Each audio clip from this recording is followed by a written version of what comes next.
At doon sa text kanina, mayroon pang pagbanggit.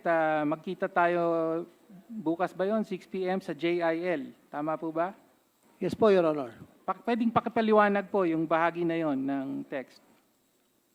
Sabi niya po sa akin na kung pwede magkita po kami sa JIL. Meron, I think at that time, Saan po yung ano po yung JIL at saan po yun? Saan kayo magkikita? sa Bukawi po. Sa Bukawi. Ano yung JIL na yon? Ano yun? Simbahan ba yun? Ano yun? Actually, yung po yung school po nila, tapos School. may residence po yata St. Joel doon. Opo. So just for the record, ang ibig po sabihin ng JIL ay Jesus Lord po. Jesus is Lord. So sa school po yon. I think po, yes po. Sa Bukawi. Okay.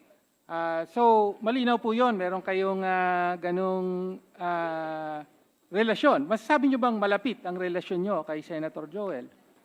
Hindi po, Your Honor, kasi po, kung matatandaan nyo po, I think 2023 during budget hearing, parang nga po nagko-complain siya sa distrito namin. Mga ganun lang po. Pero we're not that close po. Hindi ko po siya personal na kaibigan-kaibigan. Magkakilala lang po. Not that close, pero ikaw pa ang kinokontak niya para mag-follow up kay Sec Bonoan. Hindi naman po. Ay, Hindi naman po. hindi. Kanina Yun lang, lang po. na-establish na natin. Yun lang po, sir. Sige, hanggang doon na po muna.